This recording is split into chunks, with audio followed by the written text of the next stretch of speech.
Insap, Inspirasi Sabda Gereja Kristus Raja Paroki Bajiro.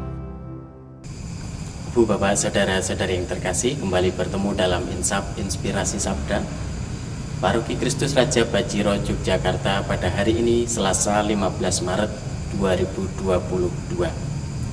Hari ini kita akan mendengarkan dan merenungkan Sabda Tuhan dari Injil Matius bab 23 ayat 1 sampai dengan 12. Sekali peristiwa berkatalah Yesus kepada orang banyak dan murid-muridnya, ahli-ahli Taurat dan orang-orang Farisi telah menduduki kursi Musa. Sebab itu turutilah dan lakukanlah segala sesuatu yang mereka ajarkan kepadamu.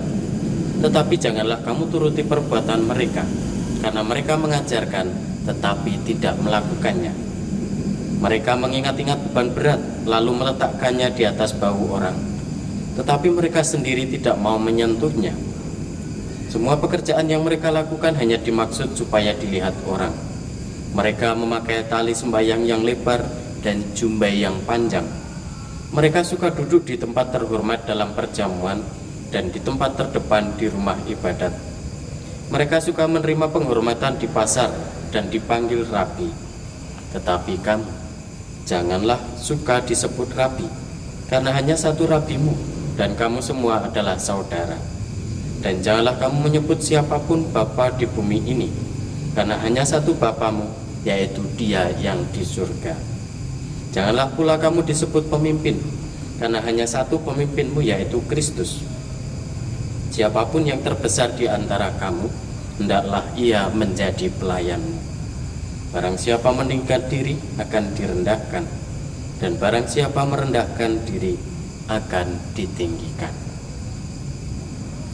Ibu, Bapak, Saudara-saudari yang terkasih, saya ingin mengulangi satu ayat yang disampaikan Yesus dalam Injil yang baru saja saya bacakan ini. Sebab itu turutilah dan lakukanlah segala sesuatu yang mereka ajarkan kepadamu, tetapi janganlah kamu turuti perbuatan mereka, karena mereka mengajarkan tetapi tidak melakukannya. Karena mereka mengajarkan tetapi tidak melakukannya. Hari ini kita diundang, kita diajari tentang bagaimana iman yang sejati. Tentu kita tahu bahwa iman itu memiliki dua dimensi. Dimensi yang pertama adalah ungkapan iman. Dimensi yang kedua adalah perwujudan iman. Ungkapan iman itu seperti apa? Ungkapan iman adalah misalnya kita berdoa, kita melakukan atau mengikuti aneka macam ibadat, atau juga kita mengikuti perayaan Ekaristi, doa-doa novena secara pribadi maupun bersama-sama dengan keluarga, dengan komunitas dan sebagainya. Itu adalah ungkapan iman. Sedangkan perwujudan iman adalah perbuatan-perbuatan baik yang kita lakukan karena kita mau mengucap syukur kepada Tuhan, berterima kasih kepadanya karena kebaikannya kepada kita. Maka kita melakukan hal-hal yang baik. Misalnya kita membantu seorang nenek menyeberang jalan, kita membantu seorang kakek, misalnya pemulung atau siapapun yang mau mengangkat suatu barang, kita bantu untuk mengangkatkannya.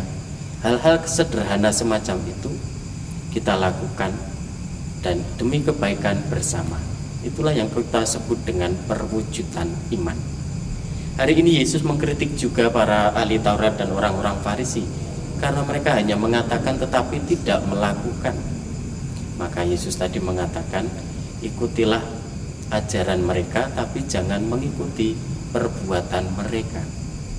Maka dalam iman yang sejati sebenarnya apa yang kita katakan dan apa yang kita lakukan hendaknya selaras. Hendaknya apa yang kita katakan dan yang kita lakukan itu sama. Meskipun tidak sama 100%, karena mengatakan baik itu mudah, tetapi melakukan hal yang baik itu tidak terlalu mudah atau bahkan sulit.